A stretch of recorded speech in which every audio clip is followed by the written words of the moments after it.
In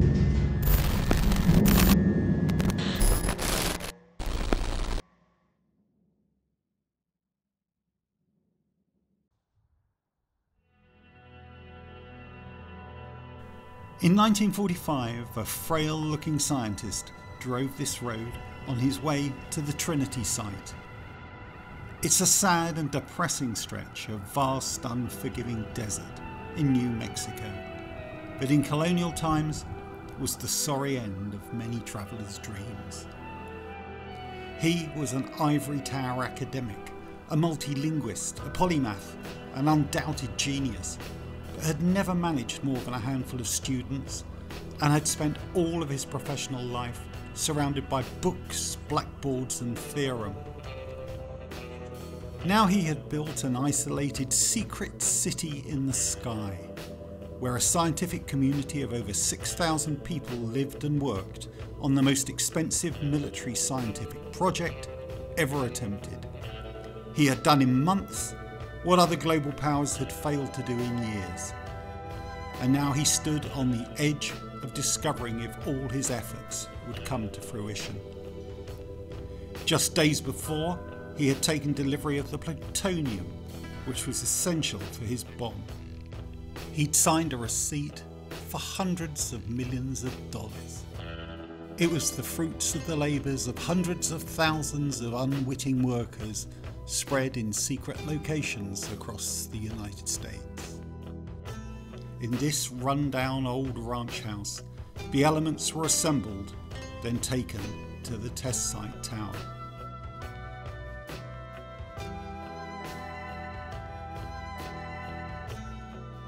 As the lightning crackled in the sky and the wind howled, he lay on the floor of the canyon, waiting for the detonation.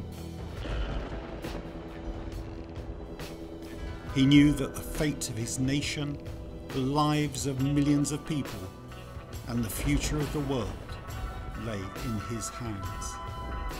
From somewhere, a few words formed in his mind. Now I am become death, the destroyer of worlds.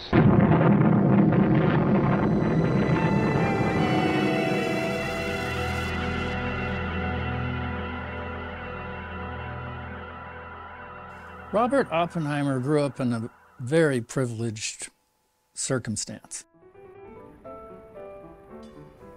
He lived in a 10-room apartment on the Upper West Side. His parents had made, by that time, quite a bit of money. He had a limousine with a chauffeur. They had servants. They had a house in Long Island. They had a small sailing yacht, which he named the Trinity, after the chemical compound. When Oppenheimer was growing up, more or less his only models were his parents. He was brought up in isolation until he went to school, and he went to school comparatively late. And anything Oppenheimer showed an interest in, his parents would buy things to satisfy that interest. If he showed any interest in painting, they would buy him an easel and some paints.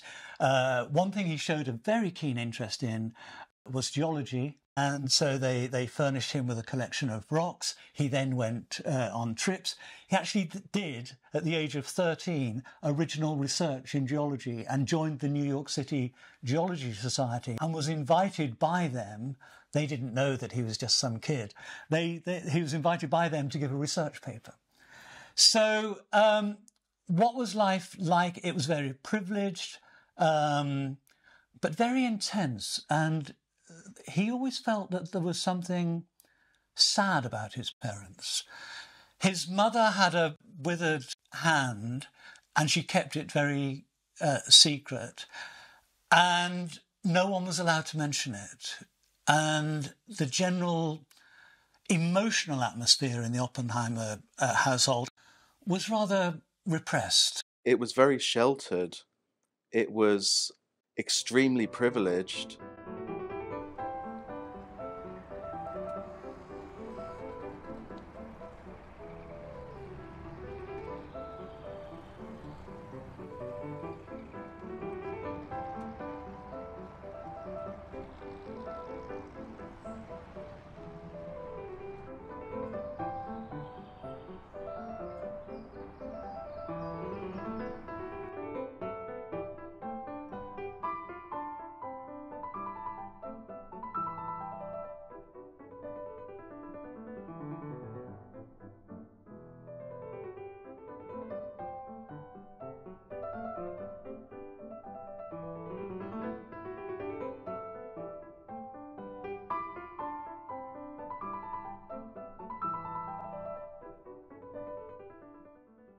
He was, you know, surrounded by culture and art.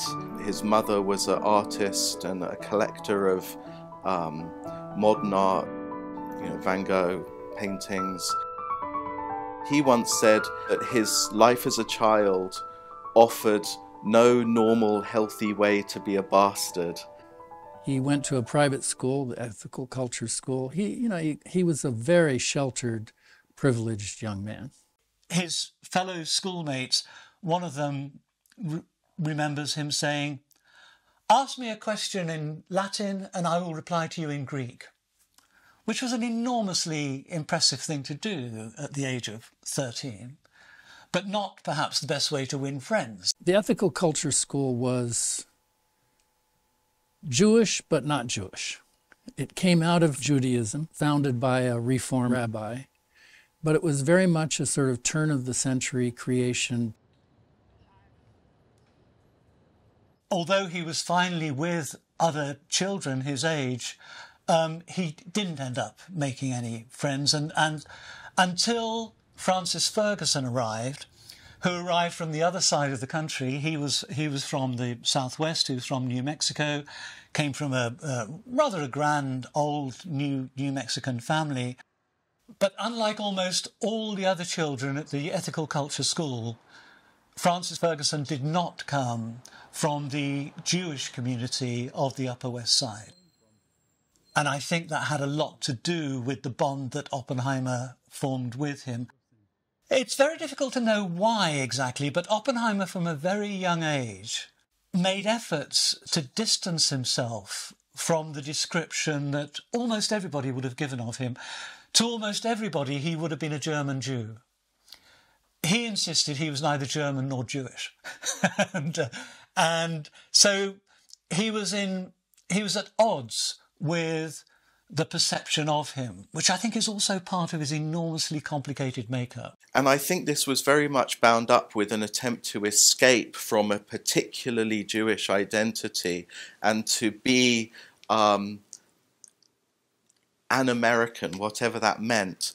And that very much influenced Oppenheimer, and he was always uncomfortable with being identified as Jewish. But, you know, he had a good childhood. He had no traumatic experiences. He was very privileged. He went horseback riding in Central Park. And he fell in love increasingly at the ethical culture school with science. He focused a lot on chemistry. Later, interest in New Mexico, his horse riding, his sailing, his sort of adventurousness and risk-taking in a way, very clearly was a reaction against this highly controlled, almost luxurious prison of his childhood. I think he had a big ego. Yes. He had a strong ego. He knew he was intelligent. And he was always very ambitious. He was a little bit precious in a way, and that led him to be bullied by other children. There was an incident at a summer camp where he was really quite nastily bullied. But I do think that he was aware of his intellectual abilities and was extremely ambitious. He wanted to do something special. So he had a year of enforced leisure because he became ill, and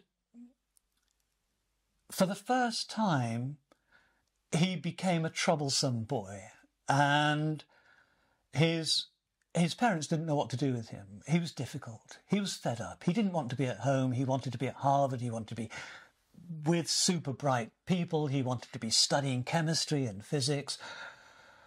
And partly, I think, to get rid of him, his parents approached a teacher at his school called Smith and asked Smith to take Robert on a trip out west. Now, the connection with New Mexico was provided by Francis Ferguson, who was the one boy at the Ethical Culture School with whom Oppenheimer had a friendship. And Ferguson was from a well-known family in New Mexico.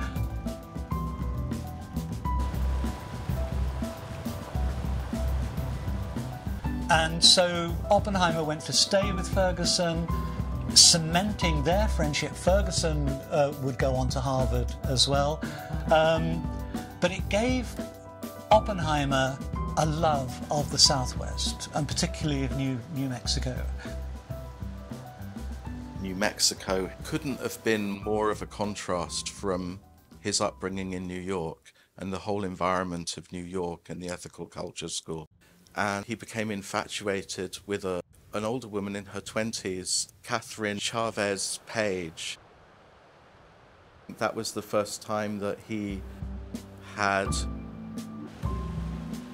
really that kind of romantic interest, although it was completely platonic. Oh, New Mexico had an enormous impact on him. He fell in love with the desert, the high plains around Santa Fe, and he rode horseback into the Pecos Mountains. That was this sort of adventurous spirit that was an escape from this claustrophobic background of his childhood, I think. Just the starkness of the geography, he took to it. Yeah, he fell in love with New Mexico. Started renting in 1929 on 135 acres up at like 9,500 feet in the middle of nowhere. But he loved it. It was so Spartan. That was the kind of thing he really enjoyed. We slept on the floor, a board floor, and we didn't have enough covers, and we were pretty frozen by morning. But that didn't bother Robert much. He was a fairly hardy fellow, although he didn't look that way. He looked terribly frail, but he was pretty tough.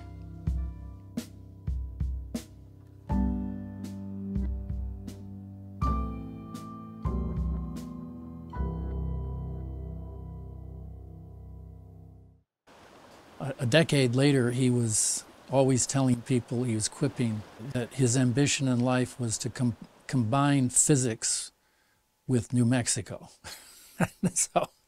And he did. And actually, if he hadn't had that holiday in the summer of 1922 in New Mexico, then 20 years later, the laboratory to build the first atomic bomb would most likely have been built somewhere else.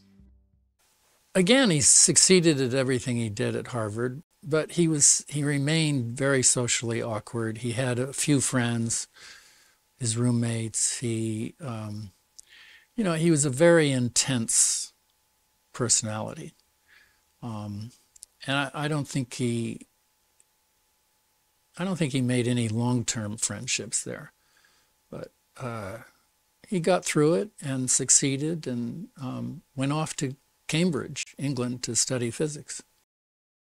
And the most famous physicist at that time was Ernest Rutherford, who was at Cambridge. And what Oppenheimer wanted was to work with Ernest Rutherford. But there was a problem there, because although as a student he'd shown himself to be a brilliant theoretical physicist, in the laboratory he was a disaster.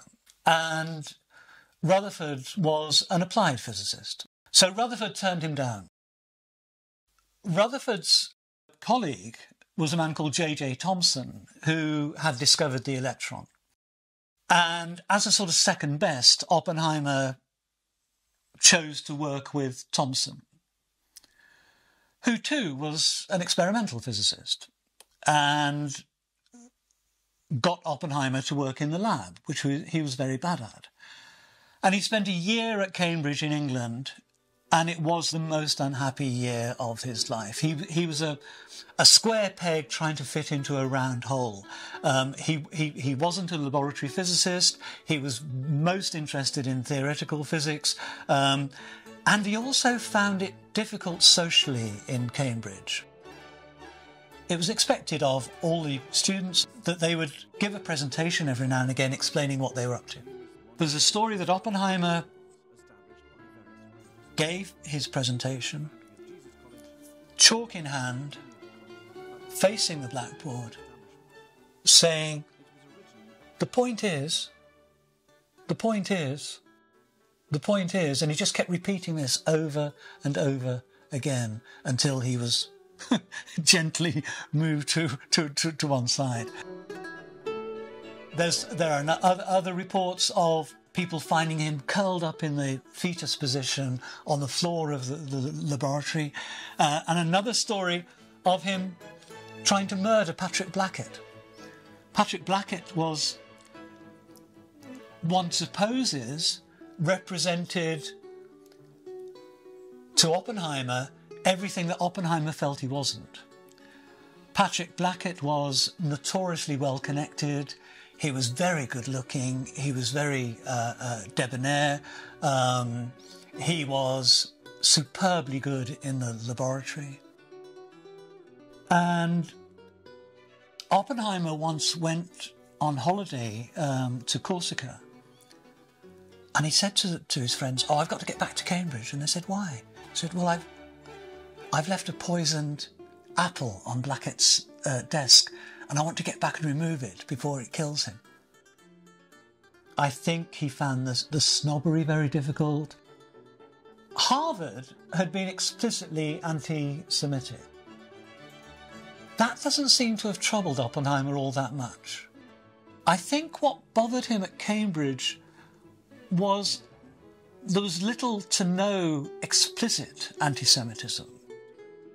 But I think, one way or another, he received the impression that he wasn't one of them. And I think this bothered him to his very core.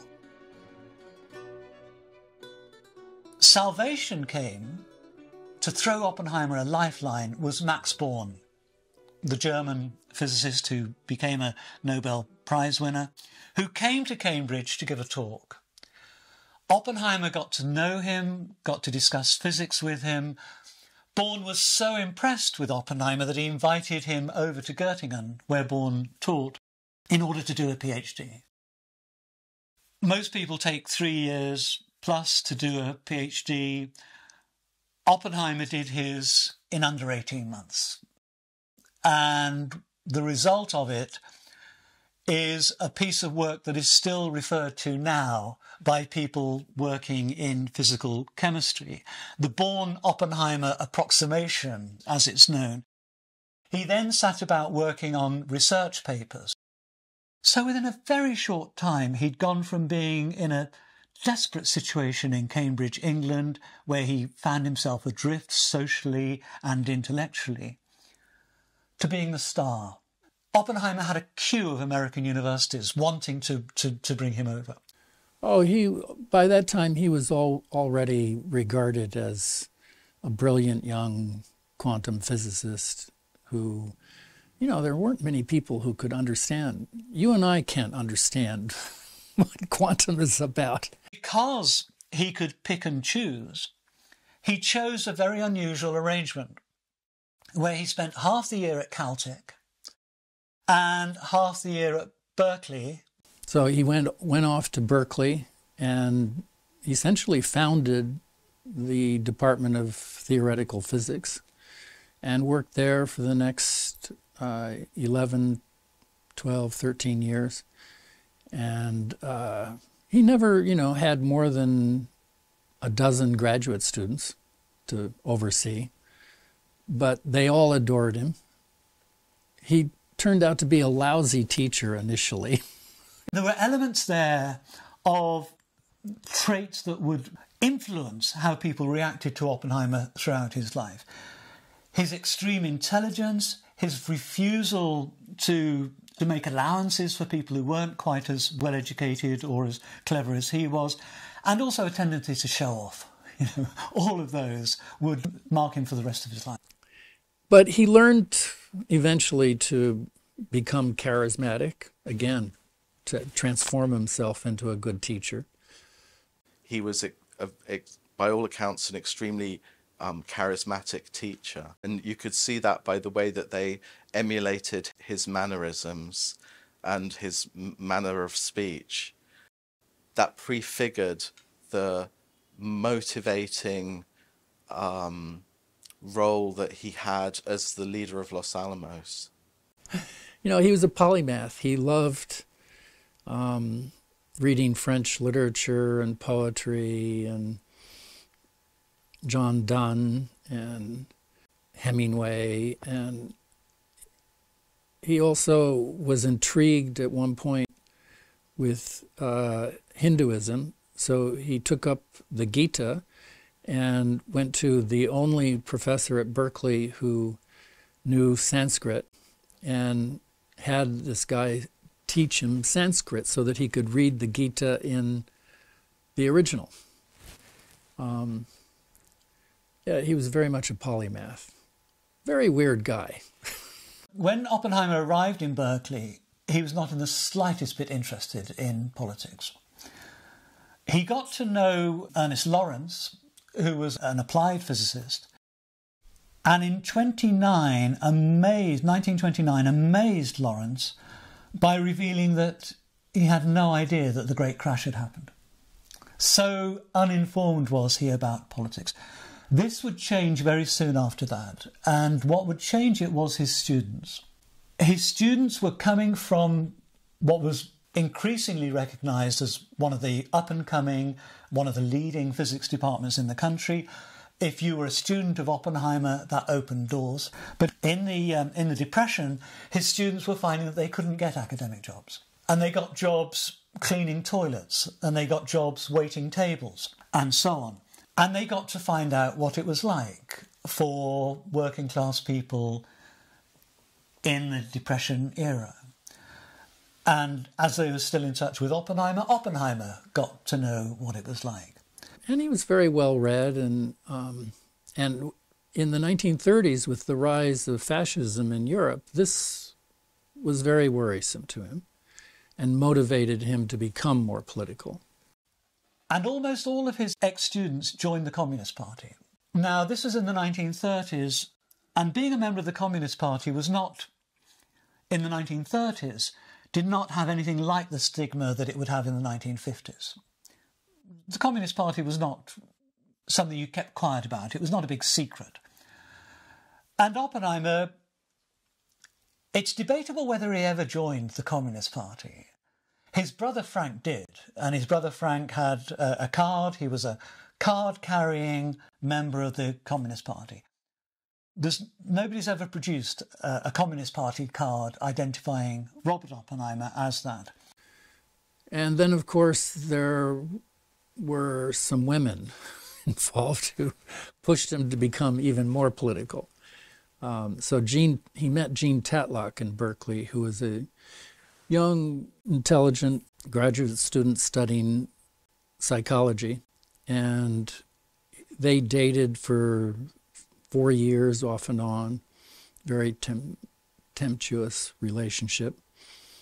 And Jean Tatlock was a member of the party. Bit by bit, he got drawn into politics, and actually, throughout the 30s, he became more and more active.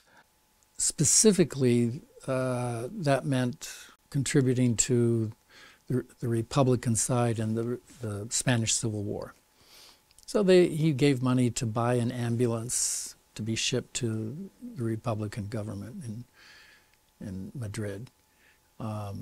He went to fundraisers. He probably, in the end, by 1938, 39, he was giving about $400 a year. Although it didn't have the stigma that it would have in the 50s, still, the FBI was not very keen on it. And when the FBI learned that Oppenheimer would often be seen at the houses of these leading Communist Party members, they put people on Oppenheimer to follow him wherever he went. And, you know, the FBI files, his FBI file runs to almost 10,000 pages. And a lot of it is simply gossip. Some of it comes from wiretaps. Anyway, in all those 10,000 FBI pages, you know, the FBI had him under a microscope for years. There's no smoking gun. There's no clear evidence that he ever joined the party, paid dues, or had a membership card.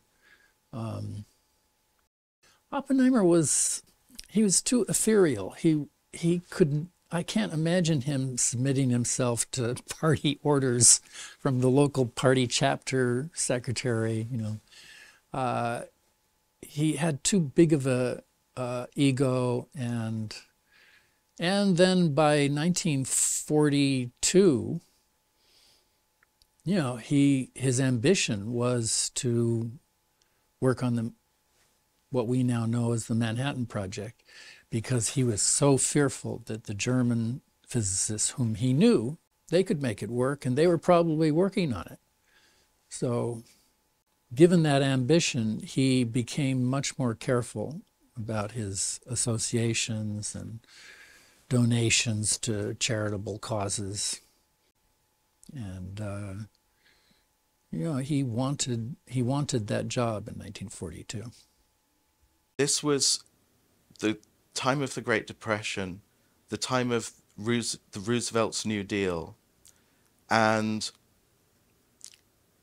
it was also the time when the Communist Party was supporting the notion of a popular front against fascism. So being involved with and sympathetic with the Communist Party at that time would not have seemed to Oppenheimer to be in conflict with being a loyal, patriotic American. He was both involved with the Communist Party and an admirer of FDR, of Roosevelt. I think in some ways that political involvement, that consciousness of world events, what was taking place in Germany with the rise of the Nazis, the persecution of the Jews, I think all of that prepared him for the role of director of Los Alamos. The leader of the Manhattan Project was General Groves. General Groves was a man of indomitable will.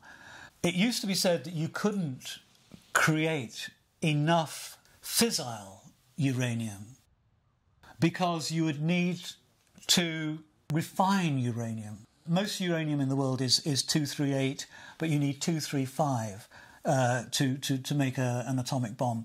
You can create 235 from 238, but it used to be said that you'd have to transform the whole of America into one big factory in order to do this. That's what Groves was determined to do. He bought up enormous areas of land in Tennessee, and he bought up enormous area of land in the state of Washington, and he built plants on those land specifically for enriching uranium. And he employed over 100,000 people. And when people give estimates of how much the Manhattan Project cost, 2 billion, whatever it is, most of that money was spent on hiring people to work in these plants. The most extraordinary thing, none of the people working in those plants realised what they were doing. They were trained to say, look, here's a machine with all these controls on it. When this needle goes this way, turn this knob. When it goes this way, turn that knob. And they had no idea what they were doing. Here it is, General Groves, plutonium. Well, that's the first time I've seen it, but if you don't mind, I wish you'd hold that under it, because after all, there's about $50 million in that test tube. Groves also realised that he needed to get the scientists to work on the theory behind the bomb, exactly how you could create, because no one had created an atomic bomb before, and so, you know, you needed not just experimental physicists, you needed people who understood the theory. And Groves went around the USA interviewing the leading scientists of the day, and was very disappointed because he couldn't understand a word they said.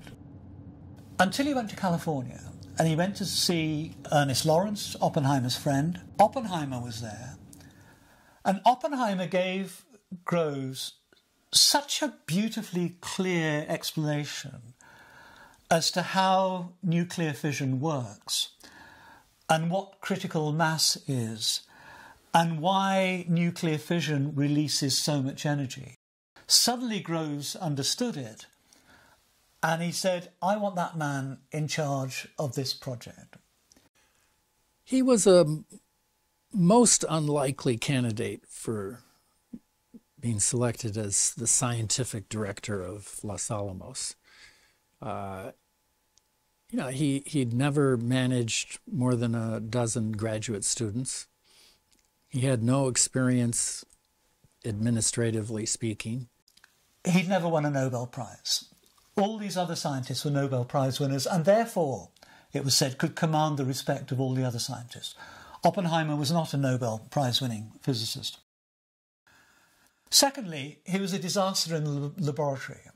So why should you make this man director of a laboratory? And then thirdly, J. Edgar Hoover had identified him as a threat to the security of the country. Somehow the chemistry between they were complete opposites, but the chemistry between them just clicked.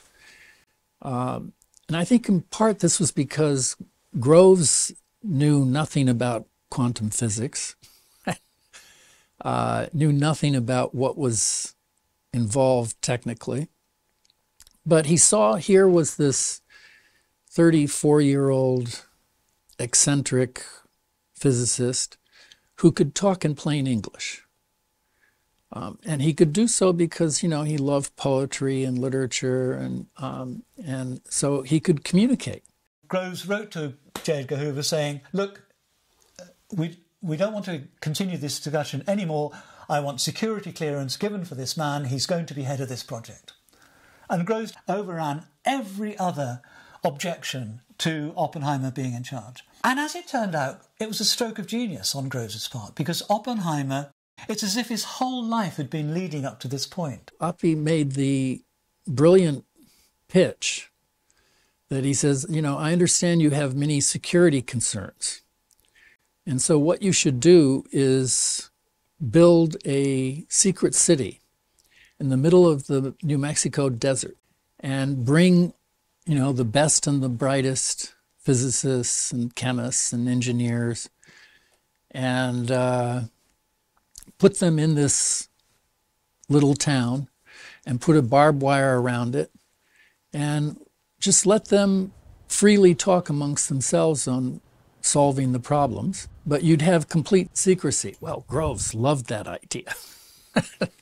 It solved all his security concerns. And so he actually, soon thereafter, took Oppenheimer on a tour of New Mexico. Robert wanted the secret city to be built there. And he took Groves to Los Alamos Boys' School, which was about 40 miles down the road from his cabin that he had started renting in 1929.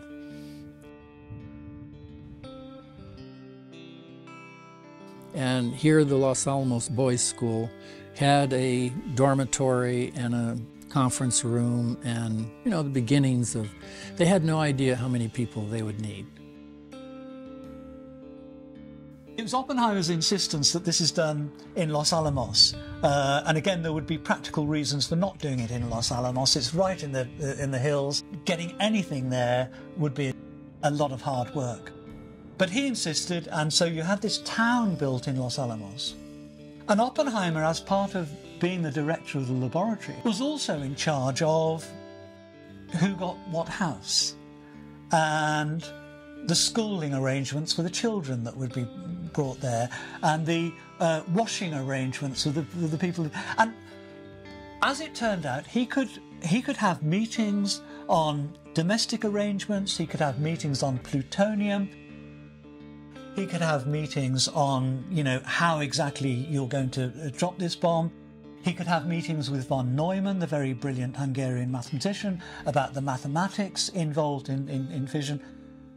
And very quickly, he could master all these fields. And so, as it turned out, he was the perfect choice to be in charge of this operation.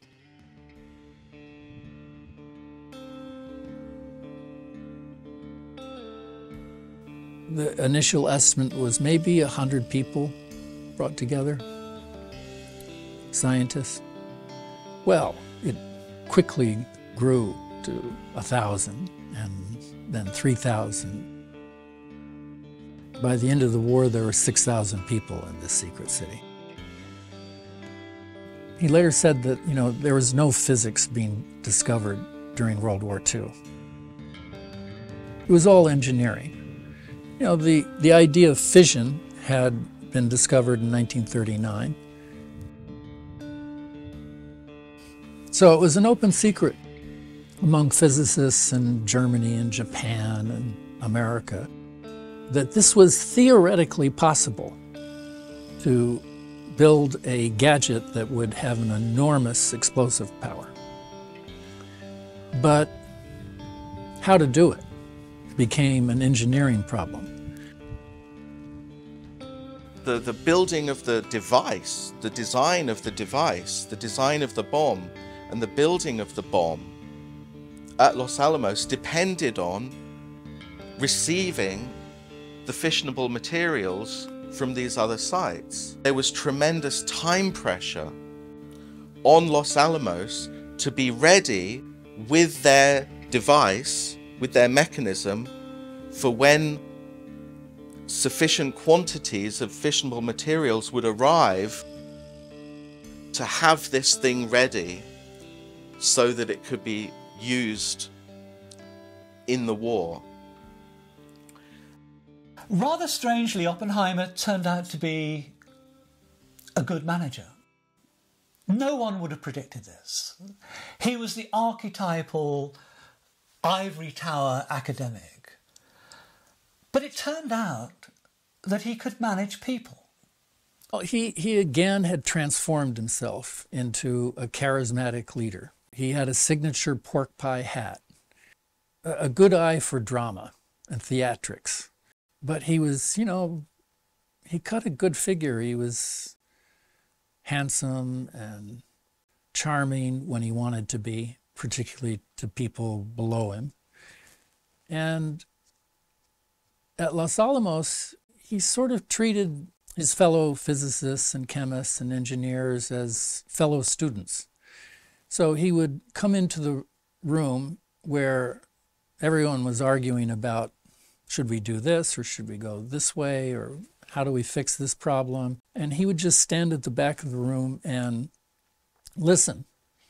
And then after 30 minutes or an hour, he would intervene and say, well, I think what you're all saying is this. And he would manage in a very brilliant, concise way to show them the path forward was. The accounts of the scientists who worked there often present it as the best time of their lives, the most engaged they've ever been, the closest and most energized scientific experience that they've ever had. And they say in their reminiscences that that had a great deal to do with Oppenheimer. Los Alamos became his magical city on the hill. He was the king of it. He really enjoyed the work.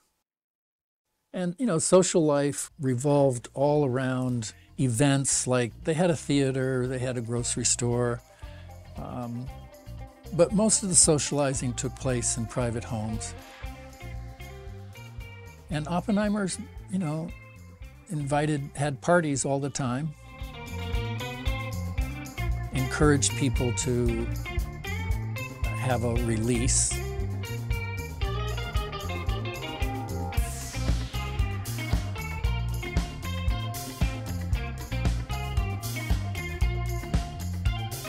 He continued to go horseback riding.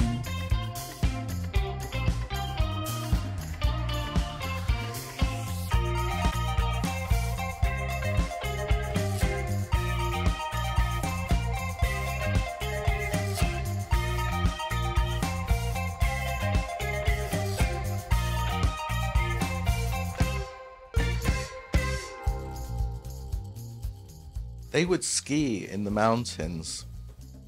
Many of the scientists were from Europe. Enrico Fermi was an avid skier. They would enjoy what New Mexico had to offer in terms of the outdoors. Cross-country skiing, hiking.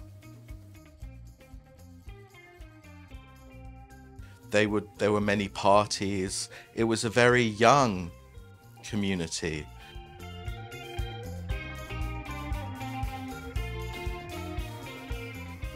Young people, college age, graduate student age, in their 20s, in their 30s.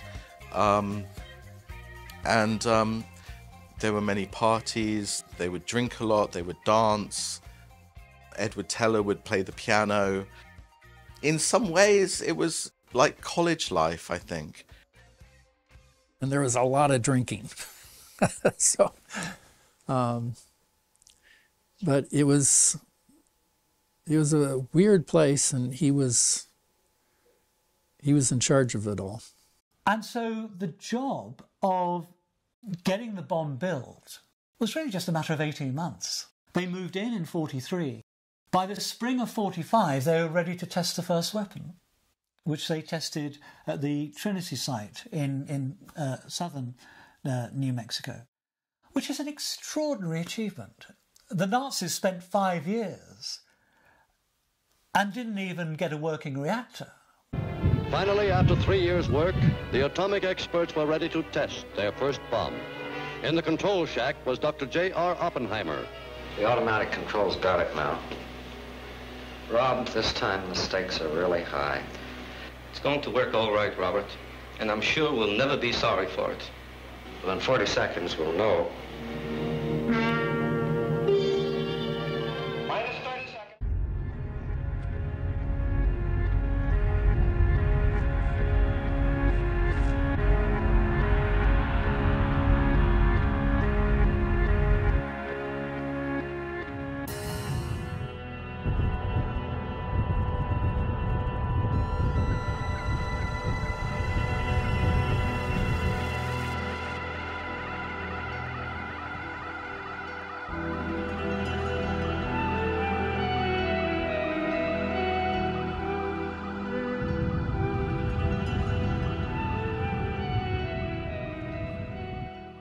There was a great deal of pressure leading up to the Trinity test. Rationally, they had every reason to believe that it would work. The gadget would work as expected. But you know, this is the first time anyone had attempted this thing, so there was a lot of tension, and particularly on the night before the explosion.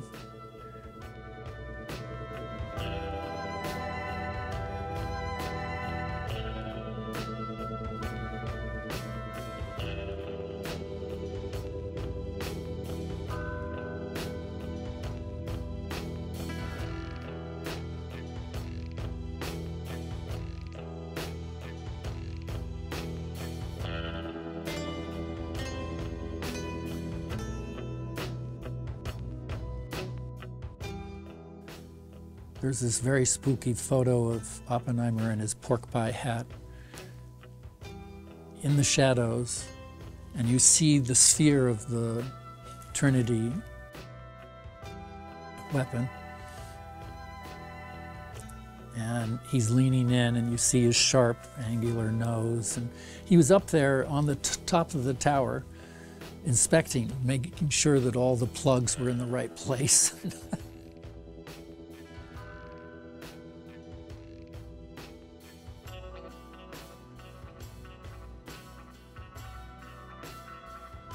The first question was, would it work at all?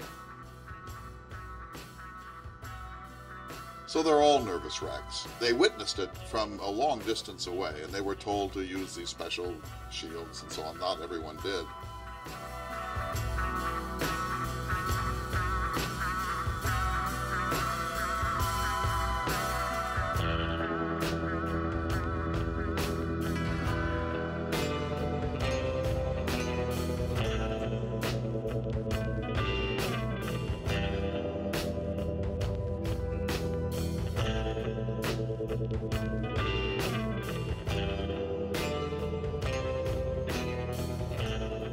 And, you know, early that morning, well, they were outside the bunker, lying on the desert floor, and Frank was by his side, Frank Oppenheimer.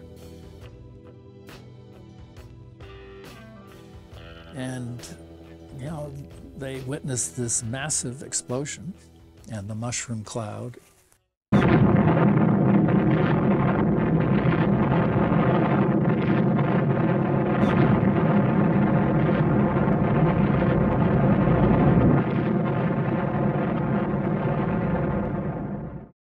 But a couple of things. They said that they had no idea that it would produce this kind of beautiful cloud. I mean, that you hate to talk about it that way, but it's beautiful.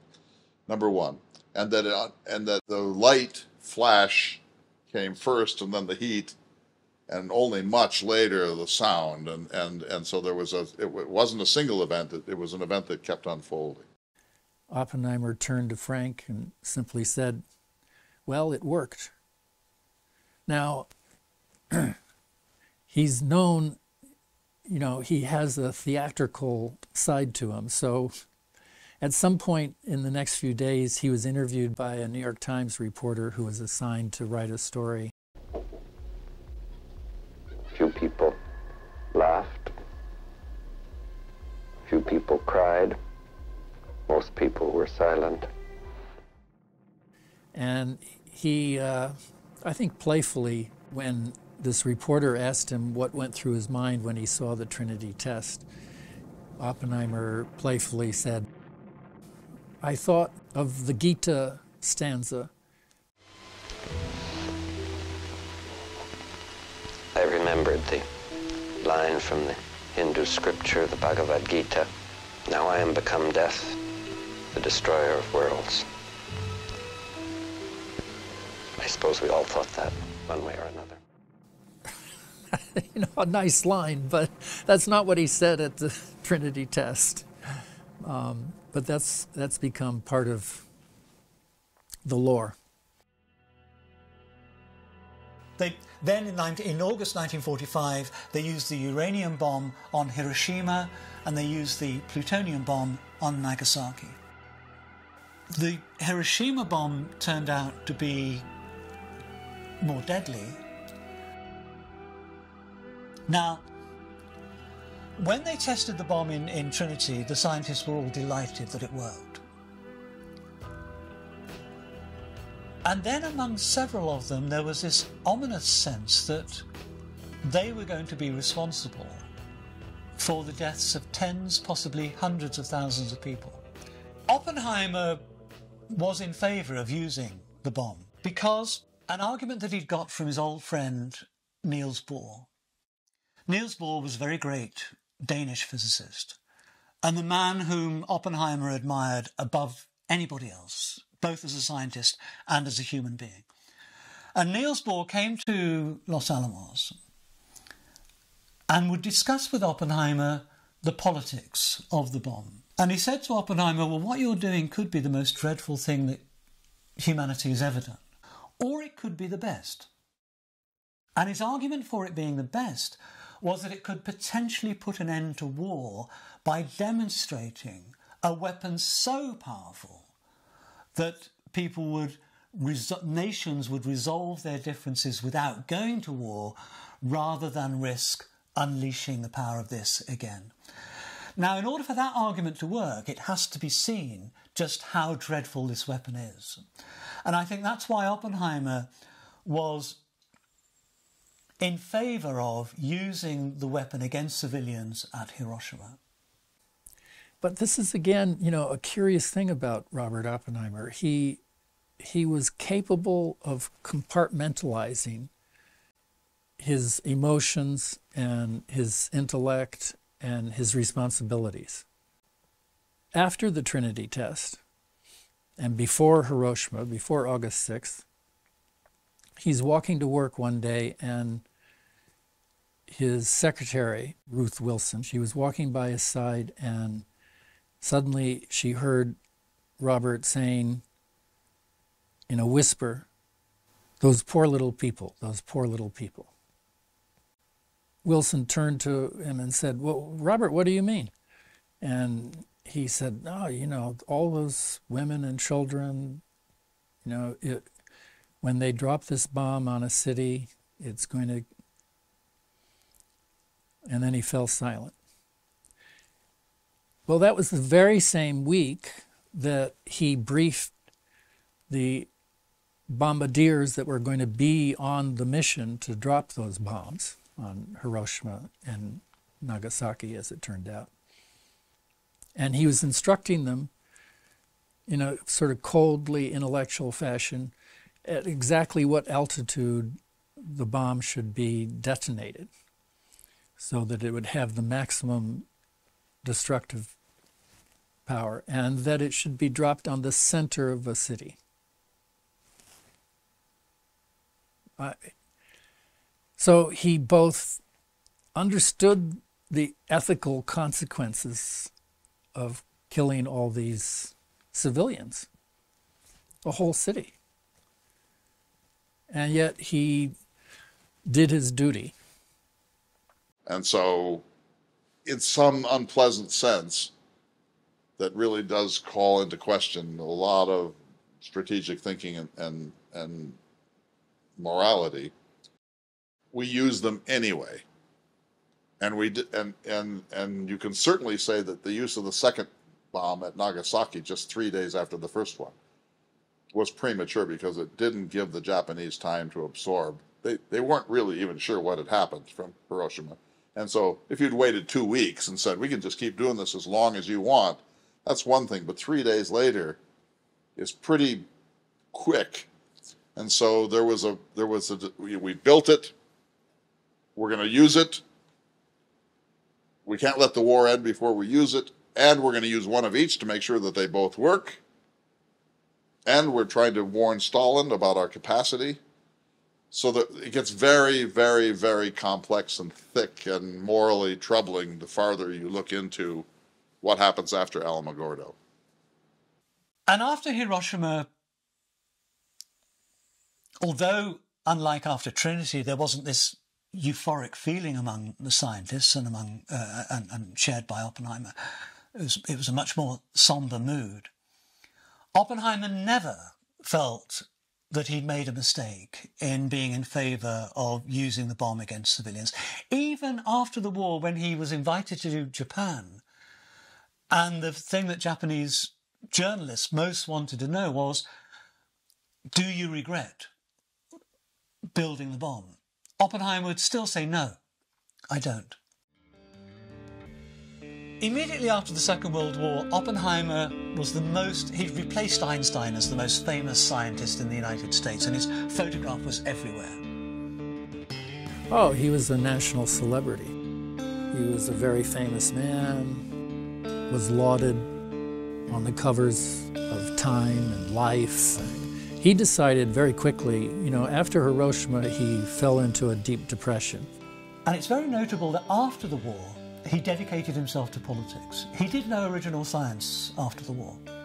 He still kept his directorship of the Institute for Advanced Study in Princeton, but he himself spent most of his time in Washington, D.C., meeting with politicians and urging upon them ways in which they could use the atomic bomb as a means for peace rather than war, fulfilling Niels Bohr's vision of what the bomb could achieve. The late 1940s, before 1949, people are still trying to figure out what's the way forward. Are we in some kind of Cold War, or is it something else? Is there a chance to avoid total confrontation with the Soviet Union? Is there a chance to avoid a sort of military dominance of nuclear technology?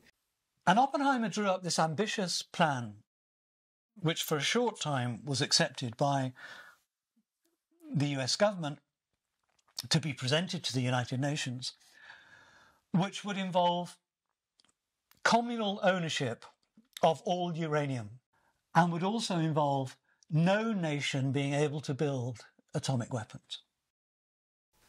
The realization that this had happened and what he had done had resulted in, well, probably close to 250,000 deaths over time from radiation and the initial burn. That sunk in, and I think it was hard for him to know what to do with that knowledge. The difficulty with Oppenheimer in this whole period is, on the one hand, he is an independently minded person, and he has the mindset of the scientist and the scientist's interests very close to his heart. On the other hand, he's become a very important person within the sort of military advising structure. He's sort of the top of the pyramid when it comes to scientists whose opinions are being taken seriously about things like the use of atomic bombs, future policy. He is the face of this new technology. And so he doesn't have either the inclination or the freedom to totally go against the whole system. So Oppenheimer's approach through all of this is to try and bend it in ways that he thinks it could be bent into. And he gets an appointment with Harry Truman in the Oval Office. He was very gracious, but he had a habit of just bracing up in the presence of authority and people who clearly thought that they were smarter than him in positions of power. And so here's the President of the United States, and Oppenheimer's mission is to try to convince Harry Truman that we need to contain this weapon and establish an international atomic agency that would own all in a sovereign way, own any factory, any laboratory, anywhere in the world engaged in atomic research. You know, so he's making this argument to Harry Truman, and Truman interrupts him and says, well, Dr. Oppenheimer, when do you think the Russians are going to get the bomb? And Oppenheimer's kind of stunned and says, well, I'm not sure, sir, but eventually. And Harry responds, well, I know, never. And Oppenheimer, understands in that moment that Harry Truman understands nothing. Oppenheimer gets very frustrated with Truman, who's not a great mind, and he blurts out, something's got to be done. After all, I have blood on my hands. And Truman stopped the meeting right then and had Oppenheimer escorted out. And he said, don't bring that fellow around here again. He may have built the bomb, but I'm the one who set it off. And what Truman was saying is, what is this? I mean, he's taking themselves pretty seriously here. I and I alone made that decision to use the weapons in war. And he comes in here whining and bleeding about his conscience and trying to talk me into being more sensitive about this. 2201, take one. When he was offered the work on the hydrogen bomb, he did not want to do it. Yet you said to go ahead to work on the hydrogen bomb. That's correct. Well, he was like all the scientists are. They discover these things and find out how terrible they are, and then they don't want to take any blame for the consequences if there is blame. But that didn't make any difference. He didn't have to make the decision. I made it. So Oppenheimer blew it with Harry Truman, but he continued to work to try to restore some sanity to sort of nuclear policy. And then the Soviet Union set off an atomic bomb, And that ended all of that discussion practically overnight. Nobody really was expecting it to be quite as soon as it was. This sets off a whole debate over what the appropriate American response ought to be. And one of the big options that's brought up is, let's build a hydrogen bomb. So this is a weapon that uses not just nuclear fission, not just the splitting of atoms like the atomic bomb, but uses the energy of an atomic bomb to set off nuclear fusion reactions like those that take place in the sun. And this is a weapon that can be 1,000 times more powerful than an atomic bomb. A couple days afterwards, Scotland Yard announces that they have arrested Klaus Fuchs, a British scientist who had confessed to being a Soviet spy in the United States during World War II. And so this is a real shocking revelation that comes right on the heels of these shocking and painful discussions. You go from the Soviets have the atomic bomb. Should we make an H-bomb? Okay, we're going to make an H-bomb. Oh, by the way, you have no secrets. And the more that came out about Klaus Fuchs himself, the worse it seemed. Klaus Fuchs was a brilliant mathematical physicist. He was very highly placed at Los Alamos. He had a near photographic memory. He was an extremely quiet, reserved person at Los Alamos. He never really talked about his opinions on anything. He was so well respected that he was used as a babysitter by many of the other scientists when they would go and have parties or things of this nature. And to discover that this guy, who had been core to many of the technical discussions and had even invented some of the core parts of the bomb, he was one of the co-holders of the patent on gaseous diffusion, which is how they enriched uranium for the Hiroshima bomb. I mean, this is a guy who's at the center of the Manhattan Project in so many ways, and it turned out the entire time he was working very hard for the United States, but he was also working very hard for the Soviet Union. Suddenly it was possible to imagine a hydrogen bomb being built. Now, a hydrogen bomb, there's almost no limit to how big it can be. So it could be hundreds of times bigger than and more deadly than the Hiroshima bomb. This was discussed at the highest levels. The question was, should the US government and the armed forces go ahead with an accelerated program to create the hydrogen bomb? Oppenheimer argued against it on the grounds that no one in their right minds would ever use such a bomb. So what would be the point of creating a bomb 100, 1,000 times more powerful than the one that destroyed Hiroshima, when that bomb itself has shown itself to be so powerful you don't want to use it again ever?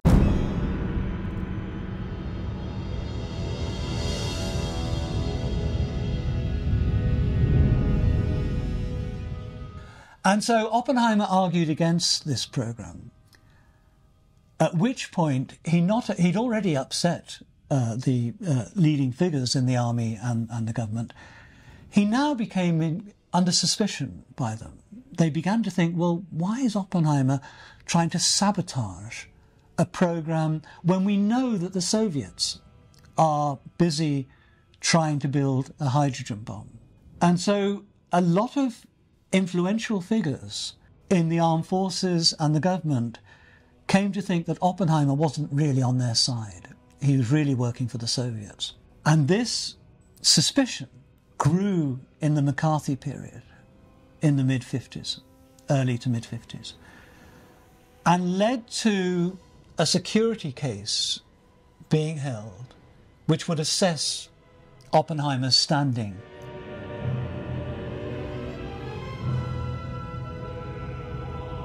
The real instigator for the 1954 security hearings was Louis Strauss. Strauss, however, was not only the chairman of the Board of Trustees at the Institute, he was the chairman of the Atomic Energy Commission appointed by the newly elected Eisenhower. And Oppenheimer and he clashed in just bad chemistry. He had an enormous ego. He demanded attention. Oppenheimer wasn't giving it to him and wasn't being polite. And he was pulling all the strings. He appointed the gray panel members who would preside over the hearing. He brought in the prosecutor. There shouldn't have been a prosecutor at all. It wasn't a trial. It was a security hearing. Oppenheimer was stunned that he was being questioned like this. Here he'd been 9 years earlier, a national celebrity. And initially, they basically say to Oppenheimer, you know, you don't have to have any kind of hearing. We'll just take your security clearance and you'll just retire and that'll be that. And we'll be done with it. And Oppenheimer, somewhat to their surprise, wants a hearing. He wants to contest these charges. In fact, actually, there was a moment when Oppenheimer had decided he was going to go through and defend his reputation. And he called Albert into his office, Albert Einstein, and explained to him that he had to be absent. He was going to be down in Washington for a few weeks. And there was this security hearing, and they were questioning my loyalty. And Einstein argued with him and said, Robert, you don't need to do this. Just walk away from it. You don't need these people. And Oppenheimer said, no, I have to defend my reputation. I have to retain my security clearance so that I can influence national policy. It's very important. And he walked out, and Einstein turned to his secretary and said, there goes a nar, the Yiddish word for fool. In a security clearance hearing, you have a group of people who are going to go over every inch of your life, including and especially your absolute worst decisions and worst and lowest moments. And they're going to do so with the entire power of the FBI behind them and military intelligence and maybe even the CIA or something like this. This is going to be really ugly. So he goes to Washington, and there's this horrible witch hunt of a trial. It's just atrocious.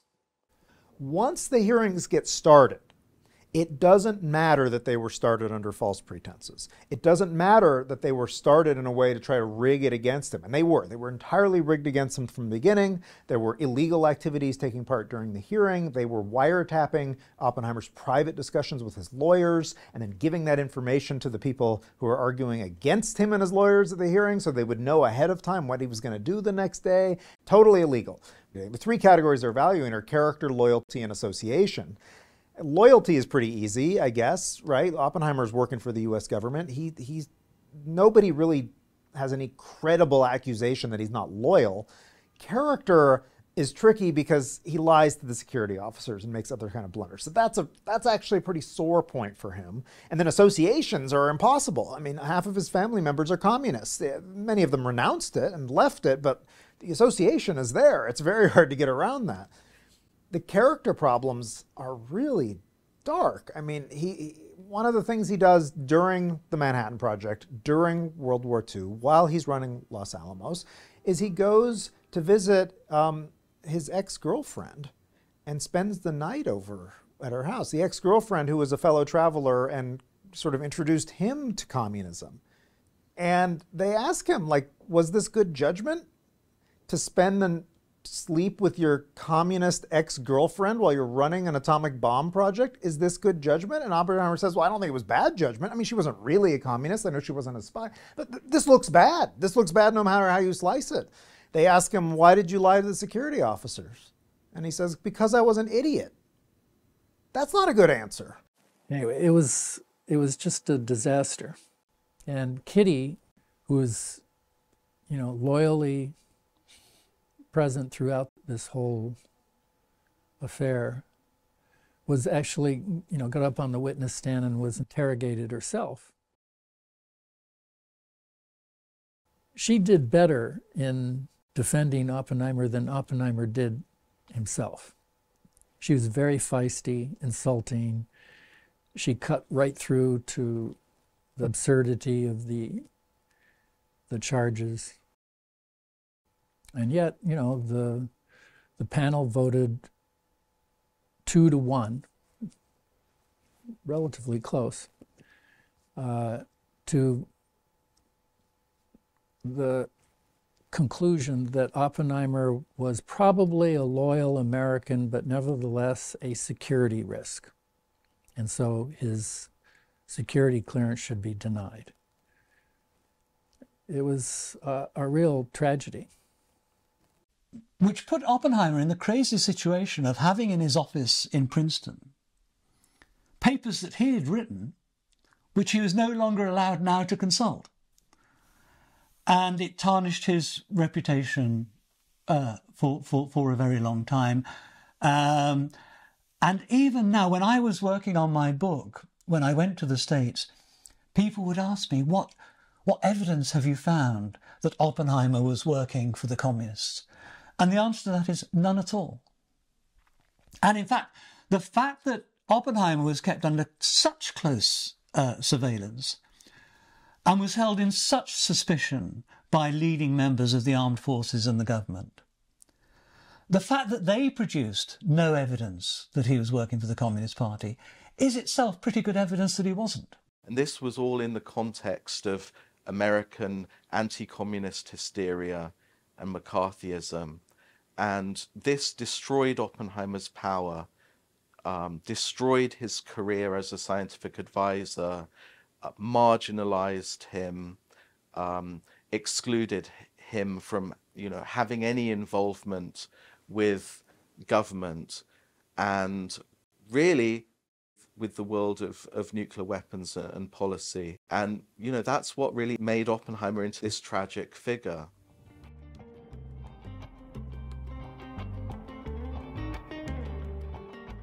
Oppenheimer suffered a humiliation at the hands of the Atomic Energy Commission and the United States government, which no person should be forced to suffer, and certainly not someone who was innocent of the crimes that were attributed to him. The shattering of his confidence in the United States government, in the basic fairness of the universe, had to be gigantic. And he became a pariah. He was disinvited from scheduled university lectures. And the humiliation of what he had gone through, he just thought, well, I need to get the family out. And we'll all go on an adventure. And he chose to go to St. John in the Virgin Islands. Oppenheimer goes down to St. John. The FBI is alerted to his movements. They send an FBI agent to the island to monitor with binoculars, scout out if there are any Russian submarines nearby who might ferret him away.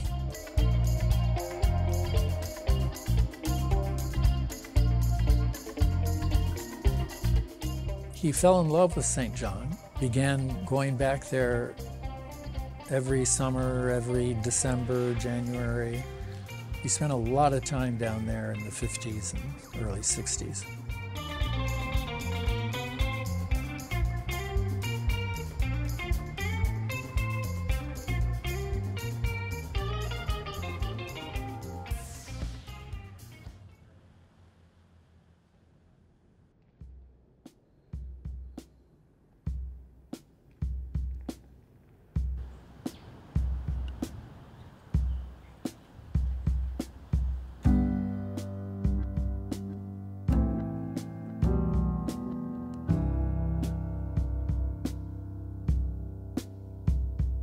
Two years before, we had sold a little land at the east end of our beach to the atomic physicist J. Robert Oppenheimer and his wife Kitty.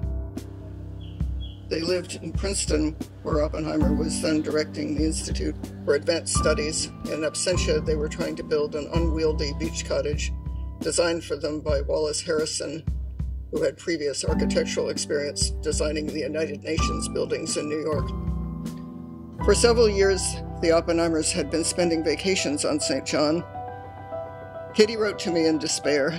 They wanted to come down in June and check on the putative progress of their construction. Where could they possibly stay? I first met the Oppenheimers in 1956. One day when I went alone up to Trunk Bay for lunch and they were there on a holiday, Robert's security clearance had been canceled 2 years before. I hadn't followed the case with much attention, being far more concerned at the time with infant activities than with un-American ones. I had only a dim impression that a great man had been brought low. I was curious to observe him. I saw at once that he and his wife were the most curious couple I had ever observed.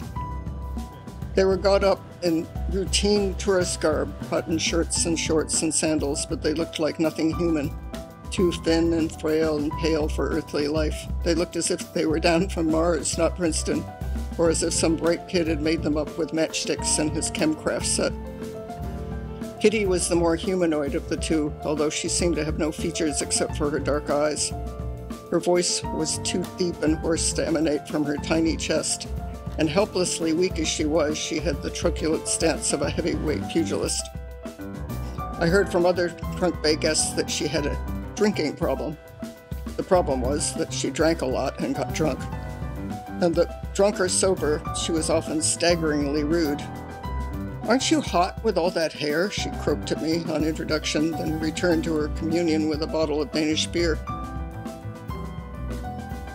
Robert looked astoundingly like Pinocchio, and he moved as jerkily as a marionette on strings. But there was nothing wooden about his manner. He exuded warmth and sympathy and courtesy along with the fumes of his famous pipe. His voice was gentle, almost inaudible, and it became softer the more he wanted to be heard. He asked me what my husband did. "He worked for Rockefeller," Robert mused, with many portentous puffs at his pipe. At last, his voice a spellbinding whisper, he said, "I too have taken money for doing harm." This struck me as a stunning one-liner.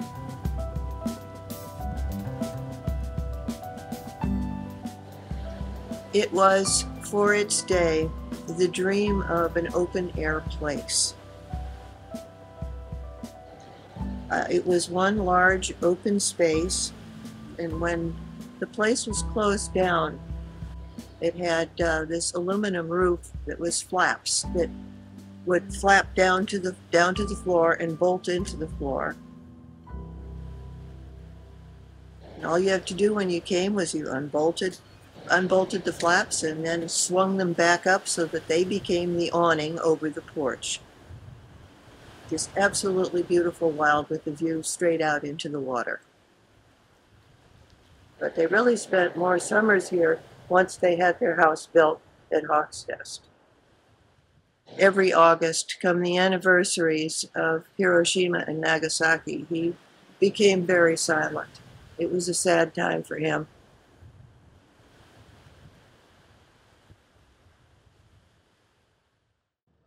It was escape from the tensity of his life in the United States and from the sense that he'd been betrayed by people that he had trusted and people who should have trusted him. But I think he was always a lonely man. I think that the high water mark of his conviviality was Los Alamos. But I think before and after that, he was essentially a lonely man, lonely in the depths of his thinking. And, I mean, we have to face it. Oppenheimer was not a mature man. He was locked into kind of a permanent adolescence because he had never been normalized in the way the rest of us get normalized in our communities. He had never really participated in any community that wasn't an artificial one in his life. And so he's sufficiently lonely and eccentric that he's looking for safe spaces. And Princeton was a certain kind of a safe space. But St. John's was a much greater one. And when you're there, it's beautiful emerald seas and sands and a native population that couldn't care less about whatever your life is back in the United States. And so I think that that was a kind of a Shangri-La for him that he probably would have had even if there had not been the security clearance, that he was just a man who was not comfortable in routine social settings. He loved it. Again, it's Sort of like New Mexico, it was Spartan. It was much better weather, but he loved the sailing. Oppenheimer's reputation was restored by his appearance on the Ed Murrow Show. See it now. This is See It Now, edited by the partnership of Murrow and Friendly, presented by the Aluminum Company of America. Ed Murrow had this idea of going to Princeton and interviewing all the famous people in Princeton, including Einstein and Oppenheimer, and he came back to New York City from Princeton, saying to his friend, "We've only got one usable interview here, which is the one with Oppenheimer." Just as Groves had found at the beginning of the Manhattan Project, Oppenheimer stood head and shoulder above all his fellow scientists in terms of charisma and in terms of clarity. He was able to explain things in a simple way and in a way that held people's attention. This is a brief report on the work and purpose of the Institute as seen through the eyes and mind of one man. Its director, Dr. J. Robert Oppenheimer. Dr. Oppenheimer, why don't we begin by your telling me a little about this Institute for Advanced Study, how it began? Well, I'll try. Of course, it began at a time when I wasn't anywhere near, and it's already a subject for historical research. I'm about to find someone to see if we can find out how it began. I've heard you describe it as a decompression chamber. Well, it is for many people. There are no telephones ringing, and you don't have to go to committee meetings, and you don't have to meet classes. And it's especially for the few people who are here for life. The first years are quite remarkable, because most people depend on being interrupted in order to live. But the work is so hard, and failure is, of course, I guess, an inevitable condition of success. Oppenheimer charmed Ed Murrow, and through Ed Murrow's program, charmed the whole of the United States of America. Suddenly, he was everybody's favourite scientist again. And he got invitations to give lectures on anything he wanted to talk about. He would talk about Hinduism. He would talk about anything he liked. And he would have thousands of people attend these lectures. He had this very arresting sentence in one of these lectures: "As physicists, we have known sin." And what he meant was that now, because the theory of fission and fusion was being used to make such deadly weapons, you are dealing not only with the theory of the fundamental parts of the universe, you're also potentially producing work that can be used to kill hundreds of thousands of people. So in that way, the physicists were known sin. And Oppenheimer gave a series of fascinating lectures in which he would discuss these ideas. And he was invited over to London to give the Wreath Lectures for the BBC, in which he chose a similar theme, and he became enormously popular. He no longer had the authority of an insider within the networks of government who knew what were the latest developments with nuclear weapons, and who could speak with that sort of expertise. But he became a spokesman for the role of science in relation to modern culture. That was a brief glimpse of a 2.5-hour conversation with Dr. J. Robert Oppenheimer, director of the Institute for Advanced Studies. One thing that impressed this reporter at that institute was that he has never heard so many people say, "I don't know." These men recognize mystery, they welcome it, and they wrestle with it. Good night, and good luck. And after the hearings, joined and actively participated in an organization called the Congress for Cultural Freedom, which was funded by the CIA. But many prominent intellectuals were involved with the Congress for Cultural Freedom insofar as it sought to promote liberal intellectual culture as an antidote to what they argued was the totalitarian culture of the Soviet Union. And this group of intellectuals was where Oppenheimer kind of found a sense of belonging and recognition after his marginalization in the security hearings. Throughout his life, Oppenheimer was attracted to places of extraordinary beauty and remoteness. And one thing that's very striking about these places, the Virgin Islands, the plateau in New Mexico, is that they are the very opposite of where he grew up. And I am inclined to think that he was looking precisely for that. He was looking precisely for something that couldn't be more different to the Upper West Side of Manhattan.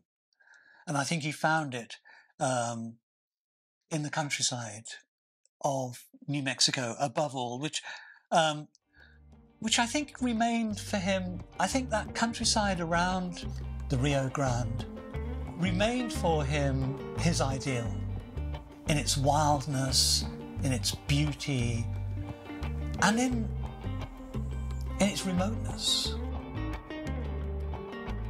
He had a little hut overlooking the valley. This was a remote area, and you weren't going to bump into other people there. Whereas he grew up in the Upper West Side of New York, where all the people around him were part of the same community. Somebody wrote a book about that community called Our Crowd. They recognized each other as being part of the same crowd. Oh, she's part of our crowd. And I think he didn't want to be part of anybody's crowd.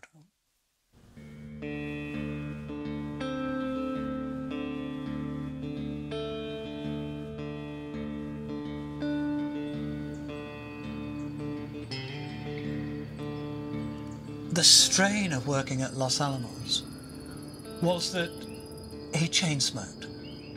And you can see, he was always a slender man, but you can see in the pictures of Los Alamos and afterwards, he's skeletal. He's so thin. And he never looked very well.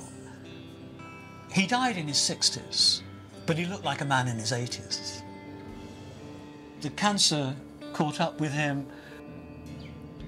shortly before his 63rd birthday. And Kitty knew that he wanted his ashes scattered there. So some months after his death, in 67, she motored out towards a point called Carvel Rock in Hawks Nest Bay, just off the shore from where their cabin was.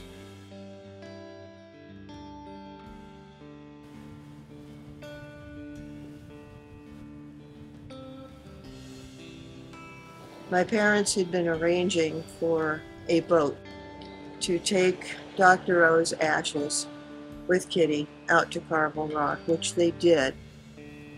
They cut the motor, and instead of scattering the ashes, Kitty just dumps the urn, still closed up, into the water.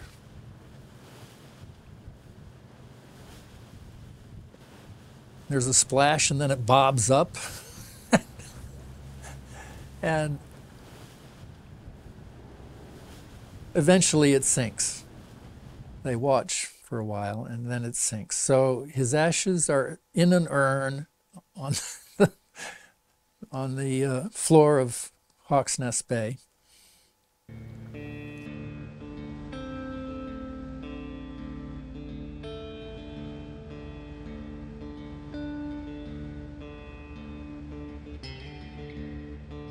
It will probably haunt me still the rest of my life. She was a great friend. She had just turned 33. That she was depressed for a lot of her adult life, I think, is understandable when you understand what happened to her. One of her dreams was to be an interpreter at the UN, and the FBI said no. It's like they were visiting so-called sins of her father upon her, and that just was not fair. So, but,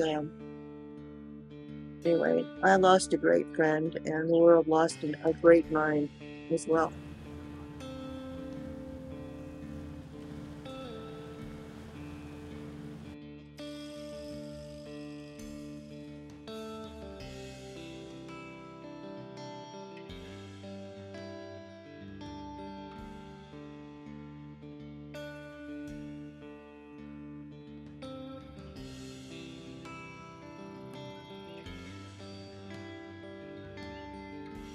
There is no key that is going to unlock the mysteries of Oppenheimer. He's always going to be mysterious.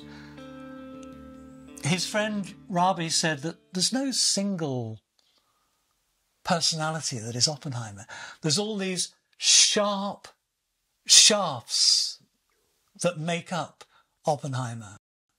But he's somebody who the outside world insisted was a German Jew. And he said, no, I'm neither German nor am I Jewish. He insisted on defining himself. The tragedy of Oppenheimer is that he was so deeply evolved ethically and yet so socially awkward and so brilliant at the same time that these things were never fully integrated into his character. He was able to talk philosophy with the leading philosophers of his time. He wrote poetry, and he was an expert on French poetry. Scientifically, he most likely, if he'd lived a couple of years longer, would have been awarded a Nobel Prize. And here's something that's so typical of Oppenheimer. What he would have been awarded a Nobel Prize for are 3 papers that he himself attributed no importance to whatsoever. This is 3 papers that he wrote in 1939 on gravitational collapse, black holes. He was the first person to give a complete mathematical description of what happens when a massive star collapses in on itself and becomes a black hole. And he was the creator of the atomic bomb. This use of science for absolute destruction, this creation of a weapon that makes hell on earth, a weapon of absolute terror. So Oppenheimer, I think, really represents the development of reason and of a culture of reason which has turned against itself and become irrational and become destructive. And that was the dilemma that Oppenheimer was wrestling with, and that's what he represents, I think, for us today. No, he's an iconic figure. The 1954 trial makes him much more interesting than just the father of the atomic bomb. But it's also interesting that as the father of the atomic bomb, the man who built the 2 weapons that destroyed 2 Japanese cities, he then spent really the rest of his life trying to contain the bomb. He was an extraordinary polymath, and he refused to be bound by limitations and categorizations.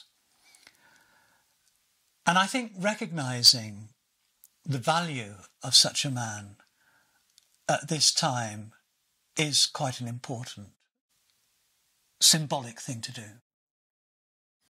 And that's the price of genius, I think. It's when the hero is partly responsible for the fall that we have true tragedy, and that's why we can't look away. It is still an open question whether humanity is going to survive the nuclear age. And Oppenheimer would think this is a sad legacy. Finally, his personality, his ability to transform himself, to overcome his youthful psychological crisis, his ability to become a good professor, a charismatic lecturer after being a terrible one. his ability to run Los Alamos and be revered and admired by everyone who worked there, all of whom, you know, anyone we interviewed who had been there said, you know, the bomb never would have happened in 2.5 years if it hadn't been for Oppenheimer. Again, he transforms himself into this amazing administrator. And yet there's this tragedy at the end of his life. And he's, you know, publicly humiliated. And that too is a important story. You know, America goes through these periods of historical craziness. And McCarthyism was one such disease, and Oppenheimer became the chief victim of it.